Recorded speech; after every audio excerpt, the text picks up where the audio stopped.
watching Shantia B TV, and this is episode 2 of The Day in the Life, and I am here with Joi Brown. How are you doing today? I'm good. How are you? I'm doing good. So let's get right into it. What is the day in the life of Joi Brown? Well, there's never 2 days that are alike, so I come in around 10 o'clock. And, we're very much in a digital world, so I'm checking emails constantly. I identify maybe like 2 or 3 people throughout the day that are new clients, or I do cold calls or cold emails to try to make connections. The rest of my day could be filled with meetings. We have like Wednesdays and Thursdays are our internal marketing meetings, so we're in meetings all day with clients or with talent who are in the building. I also go a lot to see people, so I go a lot of brands, and I go visit agencies to see what they have going on, clients to dinner, take them to lunch. So it's a constant. No 2 days are ever the same. I guess the biggest challenge for me is trying to find time to, meet new people, and because there's so much follow up to do and follow through with the existing clients that I have, just to make sure that when it comes to integrating music and artists into brand or any type of engagement, that Atlantic Records talent are like top of mind. Gotcha. So like in a year span, like how many new artists come in every time? Oh my goodness. I'd say across all of our genre, maybe about 50. Yeah, so we have some that we sign, and I don't see them for maybe a year because they're they're recording, or we have a digital incubator called The Shop, or they're in the shop where they're building their social profile or learning how to tour and building a touring profile. So sometimes I don't start working on a project for like a year after they're signed. Wow. And a lot of people really don't know that, like, first that hand was this artist and how it goes into the contracts and everything like that. Yeah. I mean, people think you get signed and next thing you know, you're recording, you put an album out in a year. I mean, there's some that does happen, but that's rare. There's more chances of you getting signed, if you don't already have your sound, getting assigned an A&R person who will help you identify your sound, identify the direction of your project, and then, it takes time to identify producers, go into studio work on their schedules to get in the studio, record those records. Then you have to go through the legal part of clearing the records, making sure publishers are aware and all that kind of stuff. So that takes a lot of time, and so the recording process could take, depending on the artist and how fast they move, and if they write or produce their own records, it could take up to a year or longer. Yeah. What are the key pieces you feel that makes a person a brand and marketable? Well, I think anyone can be a brand, right? Like you're a brand. I think it's about how you position yourself and how you how you want to play your role in corporate America. If you're someone who's looking to forge partnerships with someone, then you're a brand.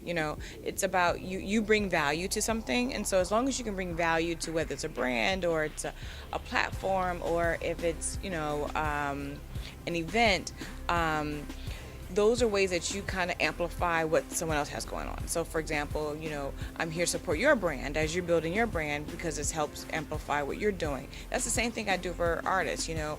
Either I go to brands and say, hey, this person has, they're so millions of records and they have this kind of profile and they can really amplify what you're trying to do because what you're doing is so unlike they stand for. Or it could be the vice versa. It could be an emerging talent. We call emerging talents when someone's signed and not so big.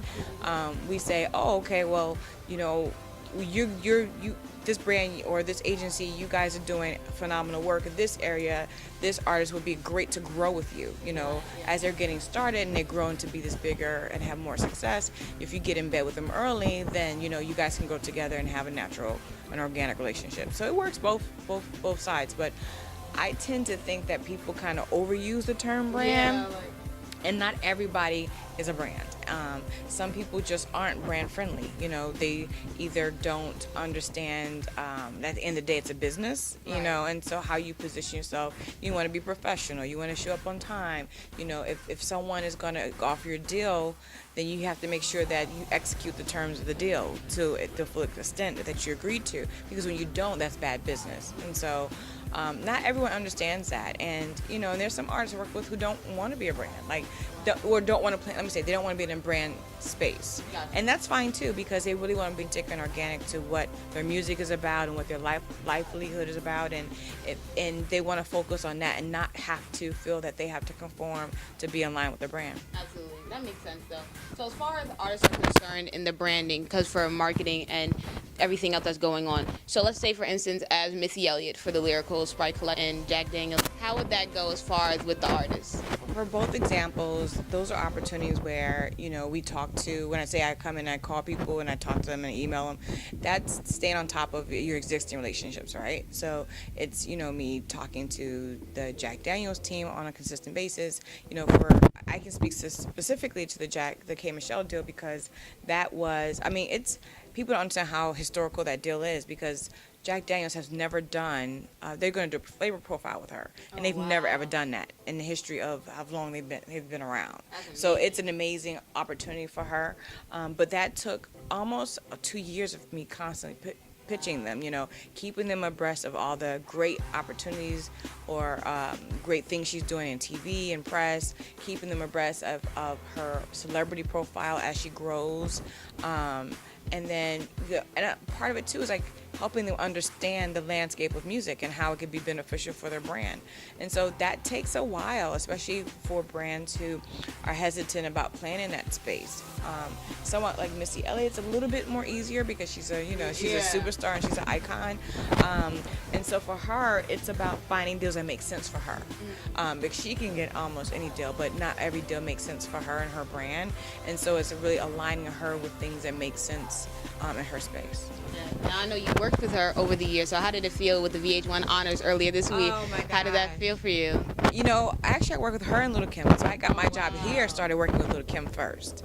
So for me, it was like a full circle kind of moment for me because watching Little Kim and all, doing the Notorious K.M. and doing all the albums I did with her, and then getting my job from Atlantic because of her, because Atlantic distributed Undias. And then I started working with Missy. It was the best of both worlds. I love them both dearly. I still work with Missy. Kim is no longer here. But Missy's like, she's just so talented and so incredibly, incredibly humble that people just don't understand. And I tell Missy all the time, I said, you deserve all the accolades that you're getting and more because not only are you super duper talented, but you empower other females. You're a trailblazer, in a world, in an industry full of men, that you're one of few that have broken through.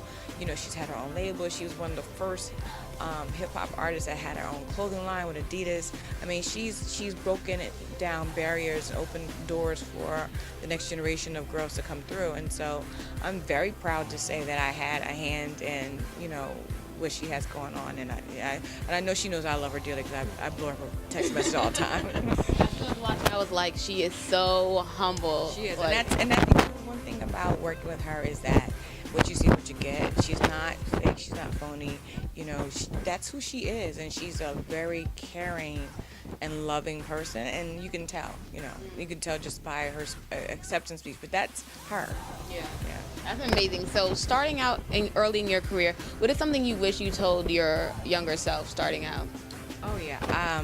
To take more chances, to take more risks. I feel like I start off early on. When you get into it and you're young and you don't have any responsibilities. I was a much better risk taker. And then as I got older, I got married and had children, and I found myself playing it more safe. Where I feel like if I continued with the same energy that started off my career, that maybe I would be someplace different. But I don't regret anything because I feel like, God puts you where you're supposed to be. What's for you is for you. And I'm in a great space. I've been here 16 years and, my tenure here in Atlantic, and, they let me do what I need to do, and I'm happy. I love her, and getting to sit in a marketing meeting with her today, and she was so freaking down to earth, and just, I was sitting there like, oh my God, I love you, you're the best, because she was just, I appreciate people who can come and be human, and say, listen, I have this idea, I don't know everything, let's do this together. I appreciate that because we're all human, and I really don't get starstruck outside of like I did with Prince, but I don't really get that starstruck anymore because I realize the whole human side of the business, and so I can appreciate when someone comes in, they're their authentic self and they're who they say they are, and and can be vulnerable like I am. Do you think people miss are those who are really authentically comfortable in their skin, but they don't get as much attention. Yeah. So if you're not flipping tables or fighting on TV or cursing people out, you tend not to be on TMZ. You tend not to be on these websites, but there are a ton of artists out there who are authentically happy in their skin, happy with whom they are, and if you just paid a little closer attention to them, you'll fall in love with them too. That's so great to know. So I know the Culture Creators was recently in LA. Yeah. So how is that putting it together and selecting the innovators to be honored? Well, let me say this. So, Culture Creators was an idea that started like maybe last September, and the idea was that when I started off in music business, there was a whole slew of African American and Latinos in black music, and the vibe was different. You were able to see people who were A&R people at fashion parties. Your fashion parties were at sports, and so all the different all the different industries kind of commingled to create this vibe around black culture, and that has kind of gone away. And with that, I think we didn't do a good job, or those before us didn't do a good job of kind of selecting and ensuring that the next generation of executives of color are positioned or know how to position themselves to get to where they want to be. And so, I mentor a lot of people, and so when I tell them about, when I got started in music and what we used to do, they're like, really? Wow, because it doesn't exist like that anymore. Yeah, so there are no conferences for us to get together. There are no album release parties like that really anymore, and so there's less and less opportunities for us to really talk face to face and get to know one another, and so much is left to emails and that type of thing. And so the first event I did in New York was just to kind of bring us all together. I had seen some people for whatever, and I wanted to show the younger generation, like, okay, this is Kim Osorio.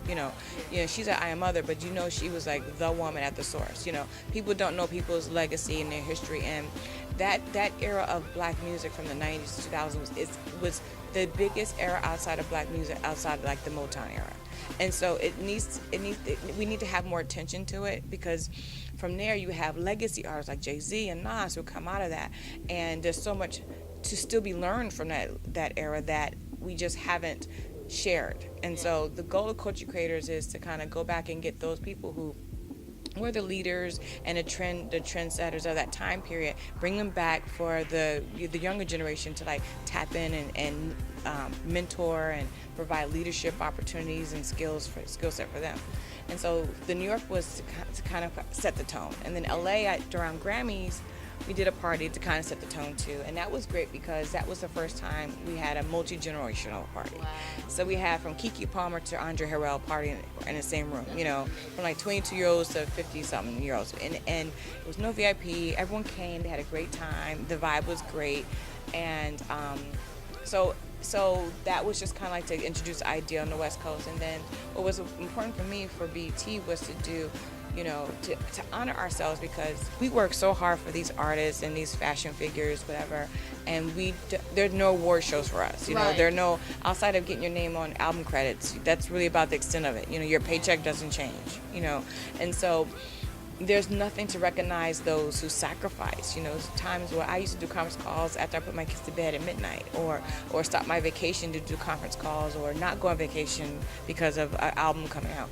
And there's so many personal sacrifices that we as executives make to make these superstars that it's a shame that there's nothing to honor us. And so the Innovators brunch was to kind of pay ode to those who opened the doors, the senior executives, but also identify the next generation of those who are game changers in black culture, and kind of pass the torch. It was an absolute honor speaking with you. Great girl. Thank you. You're watching Shantia B TV.